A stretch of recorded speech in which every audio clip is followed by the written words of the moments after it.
This one deserves a drum roll. So, excellent. Good to speak to you. How are you doing? Good. Thank you that you took time to watch this video. My name is Cheerleader, and I want to talk to you about something very important.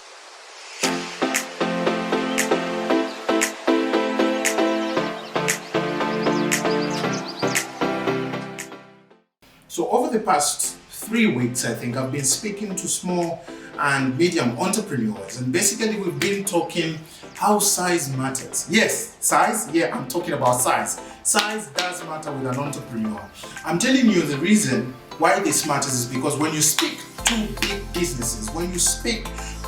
businesses, they want to know how big you are, whether it is in terms of numbers, whether it's in terms of employee numbers, whether it's in terms of your financial capability, or indeed in terms of what you are able to deliver in terms of output. Why is this important? It's because big business doesn't talk small stuff. You can only speak to big business on their terms. They won't come down to your level unless you are able to dictate the terms. Now, let me help you. This might be confusing because I've heard people say size doesn't matter.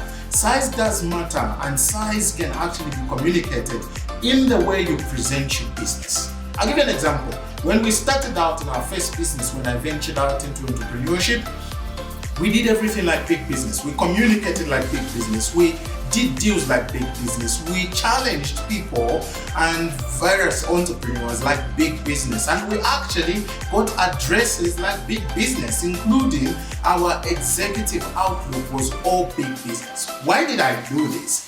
I knew that I was going after market share, and I knew I was going after important aspects of business. I didn't want to swim in the fish pond, if you've heard me speak like this before. I wanted to go to the ocean. I wanted to go and swim with the sharks. Even if I could ride on their back, I was going to do it. Now let me come back to the reason why it is important for you as an entrepreneur to understand to speak like the big boys. Hanging with the big boys doesn't demand you to be fearful. Hanging with the big boys and dealing with the big boys called the corporates is important because it is the only way you discover that you are able to do much more. Now, if you're dealing with a big corporation as an entrepreneur, you might already be suffering from things like payment terms. They won't respect your terms. They will use their terms. You might be suffering from things like your ability to actually control the terms. That might not be happening because they want to dictate the terms. You might be suffering from things that are related to, for example, even just dealing with how you finance your deals, because they want to dictate all that. It is always based on their terms. Now, how you can change it is a couple of ways. One of the ways that I encourage is that if you can't communicate and convince them to speak like big business and behave like big business, go and get people or entrepreneurs that are speaking the same language as you and partner up and go and have a challenge at these big corporations. If that doesn't work, I'll give you another one. Go right in their face and give them why you deserve better terms. Tell them, I deserve better terms because I deserve better terms because I deserve better terms because 1, 2, 3, 4. Give reasons. Never speak from without and never call things from without. Always be strategic when you speak and always put reason before you say anything. So you could say, because I'm able to deliver XY quantities if you supported me, I deserve XYZ terms because it's going to help us. So I want you to pay attention to that.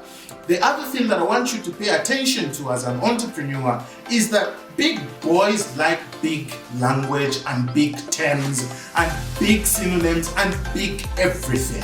So hone up your business language and dress up your business language and dress up your business and ensure you are speaking from a point of understanding, knowing that all the terms that you are talking about are terms that can be changed. Big businesses listen. The misconception is that when you deal with big business, they are not going to listen to you. But the truth is this: when you know what you're talking about, big business listen. So don't be scared of talking big business. Don't be scared of talking big language with big corporations. Let me close by giving you an example. One time we wanted to do business with one of the biggest institutions, actually it's a Southern African institution, and they're in healthcare. And we needed to do business with them so bad. but we didn't have the capacity to deliver. You know what I did? I go and summoned all the companies that I represent, and I told them, look, I might only be 6 months old in business, but company A is 120 years, company B is 80 years old, company C is 70 years old, company D is 300 years old, and because they've got all this backup and power behind them, I've got just as much power and backup to give you whatever you need. So don't be scared. And let me also remind you as I close this conversation that these challenges actually just reveal your strength. I hope that you find time to tap into this strength and realize that there is nothing to be scared of, because big business actually is two things. Ciao, enjoy yourself and have fun.